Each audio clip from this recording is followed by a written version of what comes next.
Hello everyone, Earl Henderson, Primordial Defense. Thank you for watching. I have another Monday quarterback video for you. I'm going to play the entirety of this video without any interruption, and then I'll go back and talk about things that are going on to better explain what's going on, and talk about things that I think that were done right and or done wrong. Without further ado, here we go. This briefing will provide information about an officer-involved shooting involving members of the New York City Police Department. You will see relevant video footage and other available evidence that will allow you to gain a better understanding of the events that led up to the incident and what occurred during the incident based on the facts that we know at this time. New York state law and NYPD policy give police officers the authority to use reasonable force under appropriate circumstances. The department's Force Investigation Division conducts a thorough investigation when an officer discharges his or her firearm or in cases of any serious police-related injury or death. Sometimes these investigations can require as much as a year or longer to complete.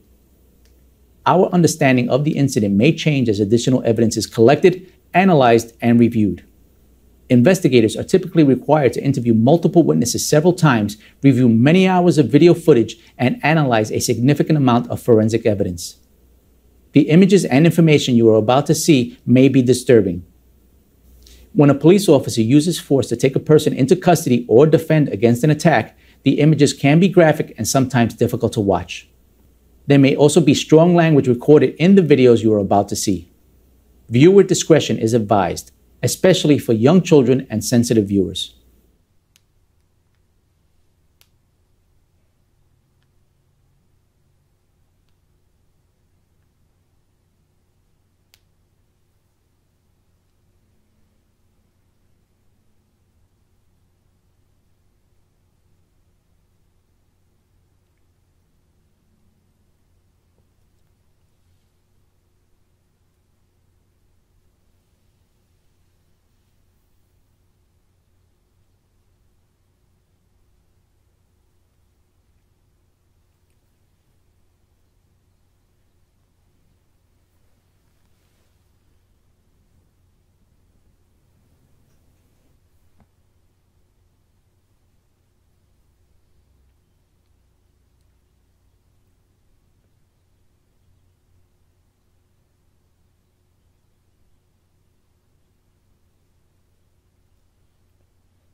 In the coming weeks and months, the NYPD Force Investigation Division, in cooperation with the prosecutor having jurisdiction over this incident, will continue to investigate and analyze this incident as more interviews are conducted and forensic tests are completed. All right. Let me skip that last part. Let's get into it. So they attempted to make a traffic stop on this vehicle, and the operator of the vehicle put the vehicle in reverse and almost struck one of the officers with the vehicle, and then took off in the pursuit. Well, I wouldn't say the pursuit started after that, because it looked like he got away, and then another unit got close and then observed it and then initiated pursuit. I'll go straight to the body cam footage itself.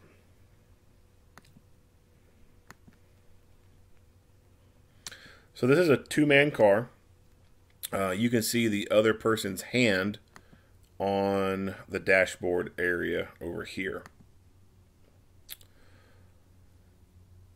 And the reason why I point that out is because while this officer is driving, he has a portable radio in his hand. And it's talking in it. This is dumb. If it's a two-man car, then that passenger should have their portable radio out and calling the pursuit, or using the mobile inside the vehicle, which at this point, I'm not even sure if these damn New York police cars have mobile radios in them. At least not the ones I've seen. It doesn't seem like in some of these videos that any of them have mobile radios in there. If they do have mobile radios, then they're just flat out refusing to use them for whatever reason, and instead are using their damn portable radios that don't even have freaking lapel mics on them. This is I guess you could say this is, at this point, it's kind of like a pet peeve of mine. I don't understand why so many people will just blatantly refuse to use a lapel mic.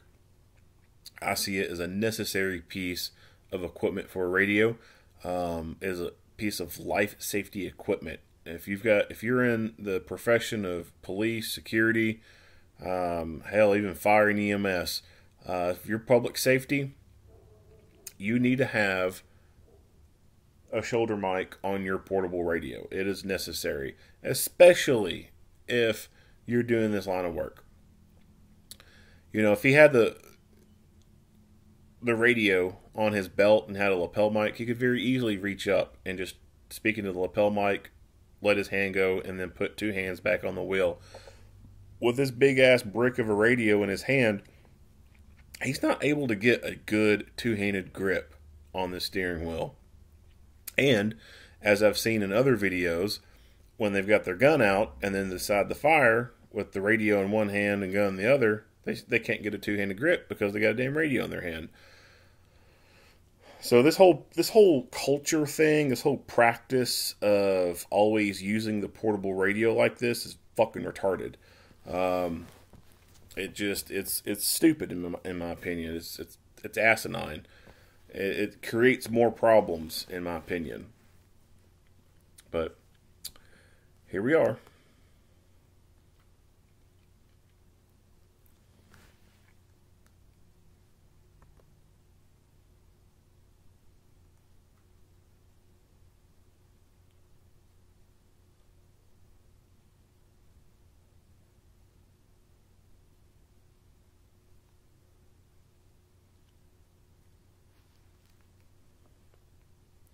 So at this point, I would say the person has already started to exit the vehicle. We see in the footage that as this car is rolling forward from that street camera view, you can see the guy running down the sidewalk. Now, once he gets out and he aims, because there's no audio, I don't know if he gets a round off or not, but obviously he either does get one round off and tries to get another off and nothing happens and he has to rack the slide, or he attempts to get a round off nothing happens, and then he racks the slide.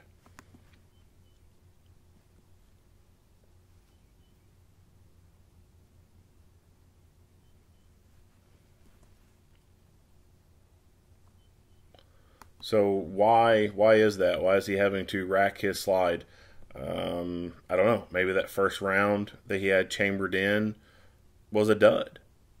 Or maybe he didn't have a round chambered. I mean, I really don't know. We don't see him. I'll hit it one more time. Yeah, you don't see him hit the bottom of the magazine, so it's not a improperly seated magazine issue. It's either that first round just didn't go off, or he didn't have the damn thing chambered. If it's the first one, holy crap, that sucks. I mean, what are the odds of you having a duty round in there that doesn't go off? I'll tell people, when you go to put in your duty ammo, your carry ammo, whatever, each round gets inspected. You take it out of its box, you look it over, you turn it around, check every corner of it. Then you insert it into the magazine. Each round gets examined. And reason being is because sometimes the factories screw up. Sometimes they send rounds out that don't have a primer in them. It doesn't happen a whole lot, but it has happened. There's been, I haven't had it happen to me, but I've had a person that I knew tell me that it happened to them. They were at the range, and this was the duty ammo. They fired their duty ammo for practice. They didn't have target ammo. They use whatever they use for duty is what they use for practice. And so they were going through the ammo, loading magazines, and just happened to notice that one of the rounds did not have a primer in it, and that was duty grade ammo.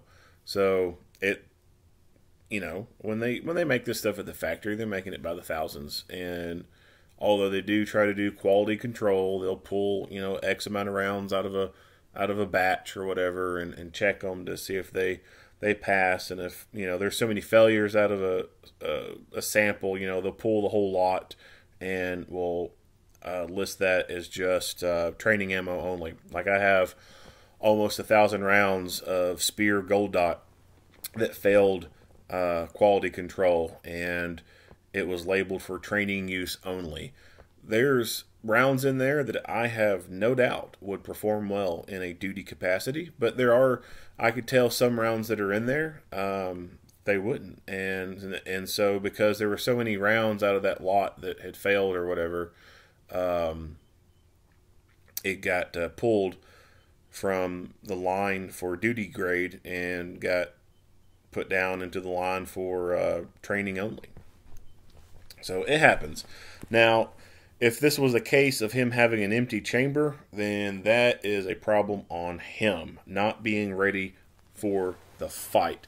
And this could be because he might have the practice of when he gets home unloading the gun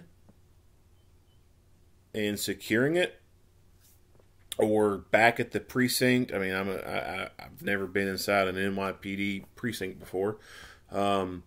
Maybe back at his precinct, when he goes back, they have an arms room and they can secure their gun in the arms room, or they can secure their gun in a locker and he'll just unload it. I mean, that's a possibility that wherever, at end of shift, wherever he gets to, he unloads the gun and then loads it back up at beginning of shift. And it could be that he intended to do that, but forgot to rack the slide. Either way, that's a failure on his part. I'm not a fan of this whole unloading the gun shit when you get home. I see no point in that whatsoever. People who do that, you need to stop doing that shit. There's no sense in unloading your gun when you get home. Your home is not some magical safe space. It's not some talisman that keeps all the bad guys out. Bad guys can still come in your home, so your gun needs to be in fighting condition at all times. And if it's the case where, you know, they got a kid in the house, then get a freaking lockbox. All right, if you're that damn worried about it, put the gun in the lockbox. Don't unload the damn thing, and keep ammo and guns separated. Like that makes no sense to me if it's a fighting gun. If you're worried about little kids, you know, one, education is an important aspect for kids when it comes to firearms. Teach them right, and then, you know, if they're at that age where the comprehension stuff isn't there, but they're still exploratory and they go around fiddling with shit, you know, you can use height to your advantage. If you have a very tall bookshelf or you got a tall dresser, you can put that gun at the top where they can't reach it. If you don't have anything like that, which I've seen videos of some apartments and stuff in New York, they seem really crappy and really small. So I could see maybe not having something, you know, tall and able to put that up there. So a lockbox of some sort, if you got like a nightstand or something that you keep it in, you know, that would be the next best option, is to put your loaded gun in that lockbox. And then that would keep the little kids from getting into it.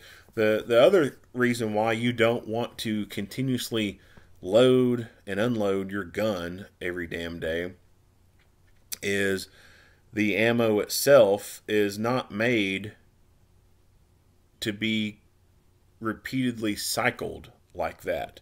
So if you take your magazine, insert it into your gun, and rack the slide, then when that top round is stripped out of that magazine and goes up the feed ramp and goes into the breech, it ever so slightly will push that projectile a little bit into the casing.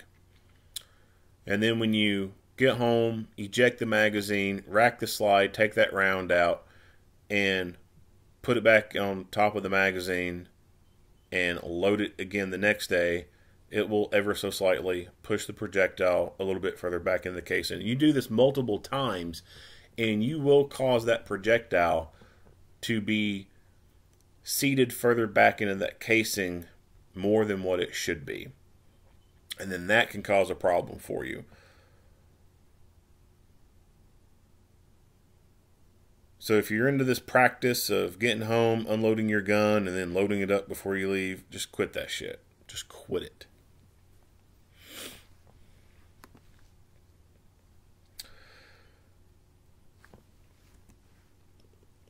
So the vehicle's rolling forward, and he has officers to his left. So at this point, he is using deadly physical force to protect himself and others.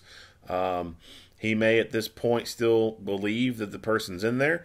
Obviously, he's shooting at it. But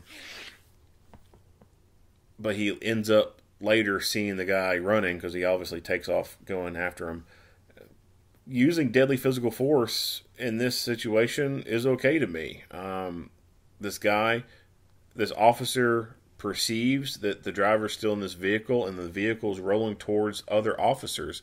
He can fire in the defense of those other officers and stop this person from trying to run them over.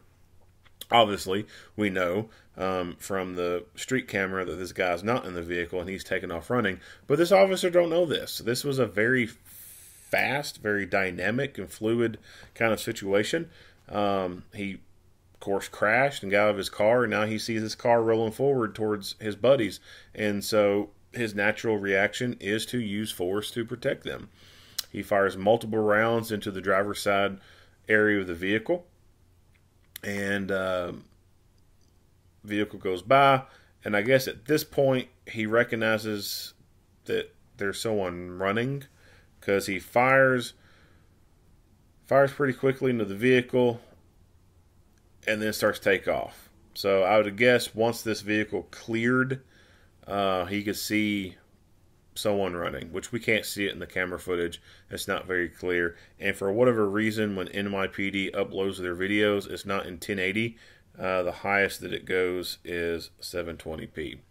So I know that the Axon body camera can be a lot more clear than this, but it's not that clear, I guess you could say, when they upload it.